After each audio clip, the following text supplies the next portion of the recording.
কেমন আছেন সবাই? চলে এসেছি আরেকটি নতুন রেসিপি নিয়ে। এই পাতুরি রেসিপিটি যে এত দুর্দান্ত স্বাদ হয় আগে জানতাম না। আপনারা একবার ঘরে ট্রাই করে দেখবেন বন্ধুরা, প্রেমে পড়ে যাবেন। এত টেস্টি, এত টেস্টি, এত টেস্টি। আমাদের পরিবারে 5 জন সদস্য, তাই আমি 10টি পুঁইশাকের পাতা নিয়েছি আর এতে চাউলের গুঁড়ো নিয়েছি। এখানে নুন হলুদ দিয়ে দিয়েছি। আপনারা চাইলে বেসন দিয়েও করতে পারেন, আমি এখানে চাউলের গুঁড়ো দিয়ে করব। এরপর লাগবে পেঁয়াজ কুচি আর রসুন কুচি। এই সামান্য উপকরণগুলো দিয়েই বানাবো।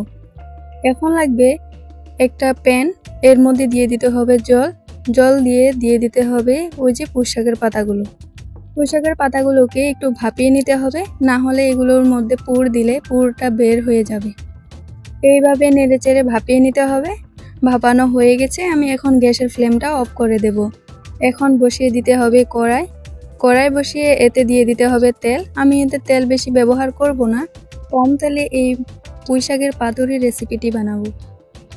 সর্বপ্রথম দিয়ে দিতে হবে রসুন কুচি। আমি আগে থেকে রসুনগুলোকে কুচি করে নিয়েছি, তো একটু নেড়ে চেড়ে দিয়ে রসুনগুলোকে একটু ভেজে নিতে হবে। হালকা একটু ভেজে নিলেই হবে। এখন দিয়ে দিচ্ছি পেঁয়াজ কুচি। আমি পেঁয়াজগুলোকে আগে থেকে কুচি করে নিয়েছি, তো এখন পেঁয়াজগুলোকে এভাবে ভেজে নেব। তো একটু ভাজা হয়ে গেলে এখন দিয়ে দেব নুনটা পরিমাণ মতো দিবেন। তারপর দিয়ে দেব হলুদ গুঁড়ো। তো হলুদ গুঁড়ো দিয়ে আমি একটু ভালো মতো নেড়ে চেড়ে নিতে হবে। আমি সবগুলো উপকরণকে এক্সট্রা করে দিচ্ছি। নুন হলুদ গুঁড়ো এক্সট্রা করে দিবেন। বিশেষ করে লঙ্কার গুঁড়ো পরে দিতে হবে, না হলে এটা ভাজার আগেই পুড়ে যাবে। কারণ এতে কোনো জল ব্যবহার করব না, এই জন্য। আমার ভাজানো হয়ে গেছে, আমি একটা থালের মধ্যে নিয়ে এখন পুরোটাকে ওই যে ভাপানো পুঁইশাকের পাতার মধ্যে ভরে নেব। তো দেখতেই পাচ্ছ আমি এভাবে অল্প পুর দিয়ে এভাবে ভাজ করে নিতে হবে।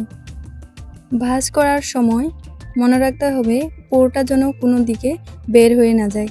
তো আমি 10টা পাতা এর জন্য নিয়েছি, কারণ একটা পাতার মধ্যে পুর দেব আর একটা পাতা উপর থেকে আমি আবার ভাজ করে নেব। আর মনে রাখতে হবে পাতাগুলো ভাপানো, ওই জন্যে তেলের মধ্যে দিলে এটা ফুটে উঠবে।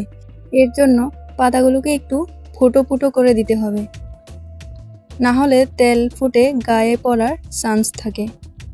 তো দেখতেই পাচ্ছ আমি এভাবে ভাজ করে নিয়েছি। তো আমি সবগুলোকে এভাবে ভাজ করে নেব। দেখতেই পাচ্ছ আমি একটা করে সবগুলোকে ভাজ করে নিয়েছি। তো বন্ধুরা, আমাদের গ্রামীণ রন্ধনশালা চ্যানেলটিতে যদি নতুন হন তাহলে চ্যানেলটিকে সাবস্ক্রাইব করে পাশে থাকবেন। তো এর জন্য আমি আবার কড়াই বসে দিয়েছি, এর মধ্যে দিয়ে দেব তেল। এখন ওই যে ভাজ করে রাখা পুর ভরানো পাতাগুলোকে চাউলের পেস্টের মধ্যে ডুবিয়ে এইভাবে ডুবিয়ে নিতে হবে। তারপর দিয়ে দিতে হবে তেলের মধ্যে। এইভাবে তেলের মধ্যে দিয়ে দিতে হবে আর একটু 1 মিনিট পরে উল্টে পাল্টে নিতে হবে। এভাবে উল্টে পাল্টে এটাকে বানিয়ে নিতে হবে। কম উপকরণে যে এত টেস্টি একটা রেসিপি হতে পারে আমি আগে জানতাম না। এর জন্য আমি একবার ঘরে ট্রাই করে দেখলাম, অনেক টেস্টি হয় খেতে। আপনারা অতি সহজে ঘরে এইভাবে উল্টে পাল্টে বানিয়ে নিতে পারেন। তো আমার ভাজা হয়ে গেছে একটা, আমি এইভাবে একটা করে সবগুলোকে বানিয়ে নেব।